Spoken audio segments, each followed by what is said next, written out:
Yes, people, what's going on? Welcome back to the channel. Hope you guys are all doing well. So we are getting updates on Andre Onana to Manchester United, and they are coming through thick and fast today. David Ornstein has given us some updates, and Fabrizio Romano has told us this deal is 99.99999% certain to happen. So we'll get stuck into all of the latest news on Andre Onana as we hear he could be heading out to the United States with Manchester United for that leg of the pre-season tour and those 3 or 4 games over in the United States. Before we do get stuck into that, make sure you're hitting that subscribe button, liking, commenting, sharing. We are obviously hoping Andre Onana is on the plane on Wednesday heading over to New York with Manchester United. We'll be heading out as well. I say we, myself, and the guys from Stretford Paddock as well. So make sure you're subscribing to this channel and Stretford Paddock, as we'll have daily content for you guys coming over from the States and from all of the games that are happening over there too. But as I said, let's get stuck into what is happening with Andre Onana. The first update we heard in the last hour is from David Ornstein, and we heard as follows: Manchester United are set to agree Andre Onana personal terms ahead of proposed transfer. The article actually came from Laurie Whitwell, but was also posted by David Ornstein. And it says Man United are expected to agree personal terms with Inter Milan keeper Onana today, and the clubs are very close to finalising his transfer fee.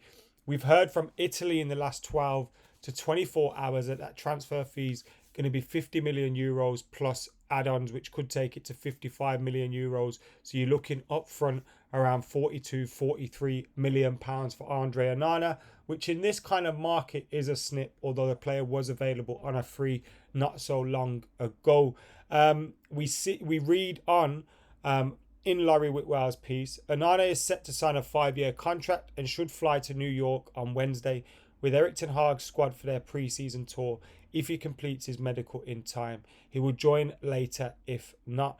Talks on Onana's salary had a breakthrough on Saturday, and now they are effectively complete. The price that United will pay for him should be settled quickly. United made an opening offer worth up to 45 million euros, 38.6 million, at the start of the month, but the Serie A club have been holding out for closer to 60 million euros. A compromise is expected to be reached today or tomorrow, with United recently proposing 43 plus 5 in add-ons, although the exact figure is still being negotiated. And as we said, coming over from Italy, Sky Sports Italia and Gazzetta Italia, we're hearing those reports that that deal is going to be struck at around 50 million euros plus add-ons.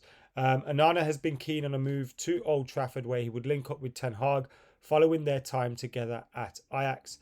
And United obviously stepped up their pursuit of the former Cameroon international following De Gea's departure after 12 years at the club.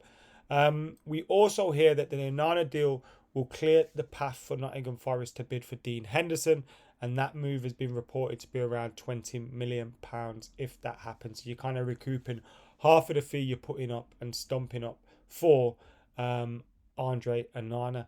From Fabrizio Romano, he hasn't quite given us the here we go yet, but we are getting more on the Onana deal that was tweeted by Fabrizio Romano in reaction to David Ornstein's tweet. He said, agreement is 99.9% completed, just waiting on the final check on payment terms, then he'll travel to Manchester.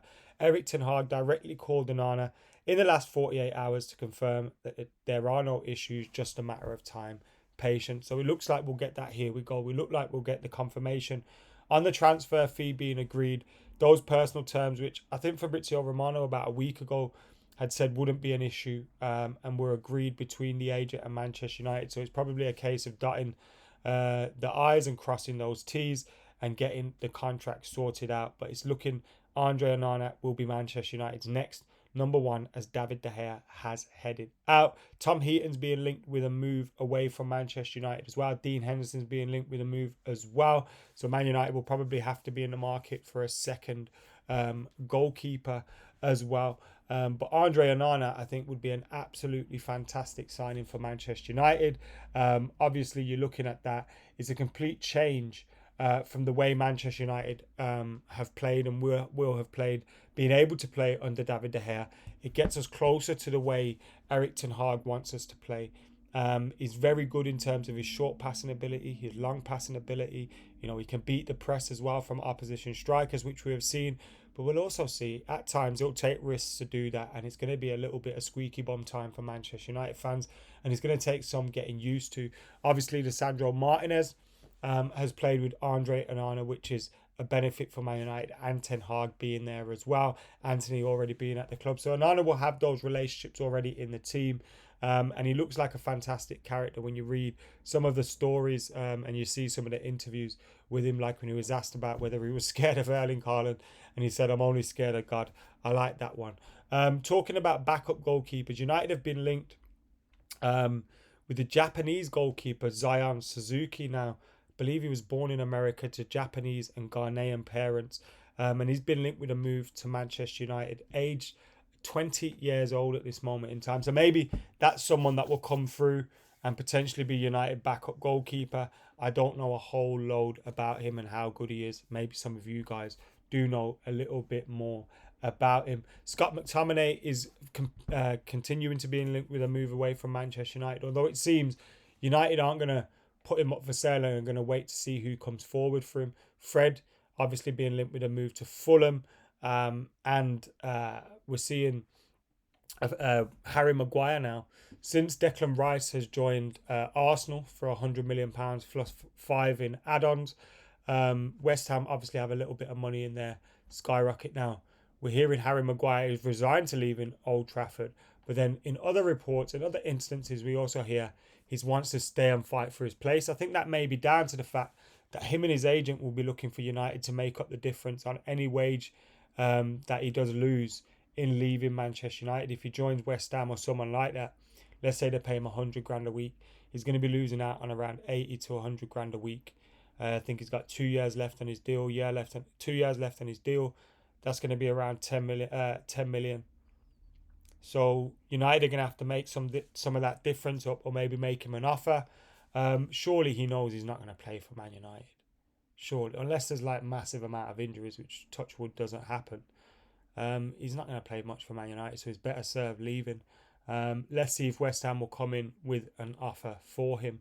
Anyway, let us know your thoughts on everything we have discussed. Andre Onana set to be on that plane for Manchester United, heading over to the States for the pre-season tour. Cannot wait to see him in action. Although, as I said, nothing official yet, and we haven't got that "here we go" yet either. It's been a while coming, innit? It feels like we've been stuck in this position for a while. Hopefully we'll get it complete very soon so we can get his medical done and get joining the boys on the pre-season tour. See you in a bit.